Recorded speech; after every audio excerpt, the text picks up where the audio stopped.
Hello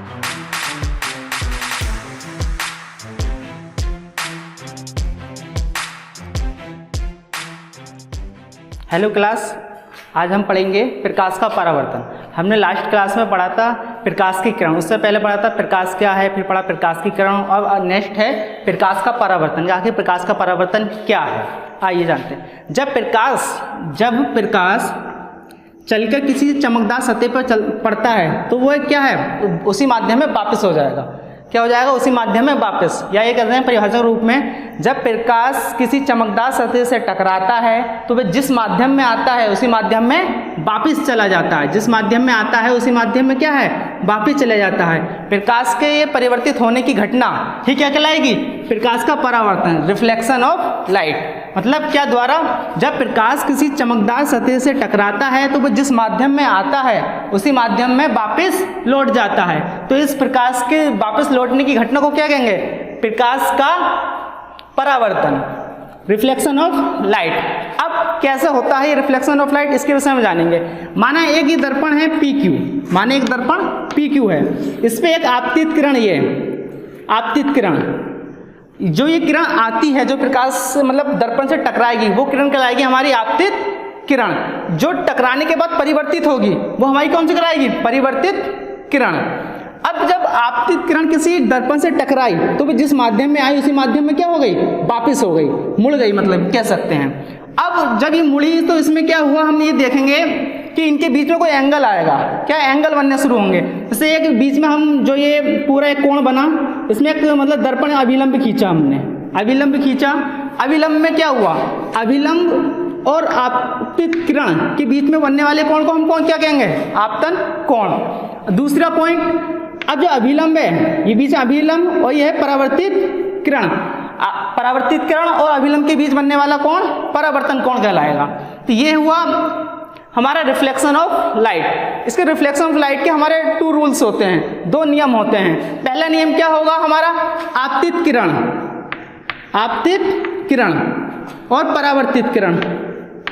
आपतित किरण मतलब आने वाली रेखा, मतलब आने वाली जो किरण है, और परावर्तित किरण जो मतलब परावर्तित होकर वापस हो रही है। आपतित किरण, परावर्तित किरण तथा आपतन बिंदु, ये आपतन बिंदु, आपतन बिंदु पे जो अभिलंब है, तीनों कहाँ हैं? एक ही तल पे हैं। देखिएगा, आपतित किरण आई यहाँ पर, उसका जो परावर्तित किरण हुई वो भी इसी पॉइंट से हुई, उसका जो अभिलंब है वो भी इसी पॉइंट पे है। इसका मतलब जो पहला नियम हमारा क्या हुआ?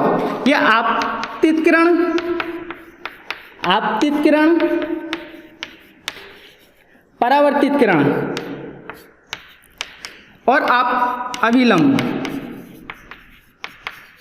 तीनों कहाँ होंगे? एक ही तल में होंगे। आपतित किरण, परावर्तित किरण तथा आपतन बिंदु पर अभिलंब, तीनों क्या होते हैं? एक ही तल पे होते हैं। दूसरा नियम क्या है? आपतन कोण। आपतन कोण कौन सा कोण हुआ? जो आपतित किरण से बना वो आपतन कोण, जो परावर्तित किरण से बना वो परावर्तन कोण। दूसरा नियम क्या है हमारा? आपतन कोण बोले तो आई, इसे आई से रिप्रेजेंट करते हैं आपतन कोण को, और परावर्तन कोण को हम रिप्रेजेंट करते हैं आर से। दूसरा नियम है हमारा आपतन कोण। आपतन कोण इक्वल किसके होगा? परावर्तन कोण के।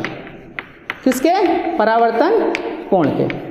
देखिएगा, जिस एंगल से ये रेखा हमारी जब दर्पण पर टकराएगी, जो रिफ्लेक्शन होगा, जो वापस लौटेगी, वो भी एंगल क्या होगा? सेम होगा। मतलब हम कह सकते हैं कोण I बराबर कोण R। ये पहला नियम हुआ हमारा कि आपतित किरण, परावर्तित किरण तथा अभिलंब तीनों कहाँ होंगे?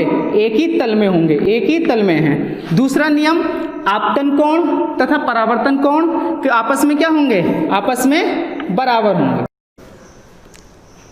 यदि हमने देखा कि एक क्वेश्चन हमें आगे कभी कभी क्वेश्चंस आते हैं जो कि इंपॉर्टेंट हैं, वो 1 नंबर में आपसे बहुविकल्प में पूछ लेगा, मोस्टली पूछ ही लेता है कि यदि आपतन कोण, यदि परावर्तन की घटना में यदि आपतन कोण का मान 45 डिग्री है तो परावर्तन कोण का मान ज्ञात करें। तो परावर्तन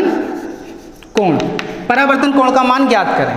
सीधे आपको क्या है, ऑब्जेक्टिव में 1 नंबर में पूछेगा कि आपतन कोण यदि इतना है तो परावर्तन कोण कितना होगा। हमें डायरेक्ट हम जानते हैं, हमने जैसे दूसरा लॉ पढ़ा है रिफ्लेक्शन का, क्या होता है? कोण I बराबर कोण R, मतलब कोण I मतलब आपतन कोण बराबर परावर्तन कोण हमने पढ़ा है। तो क्या होगा, आपतन कोण हमें दे रखा है कितना 45, तो परावर्तन कोण कितना होगा, वो भी 45 डिग्री होगा, क्योंकि ये दोनों आपस में क्या होते हैं, बराबर होते हैं।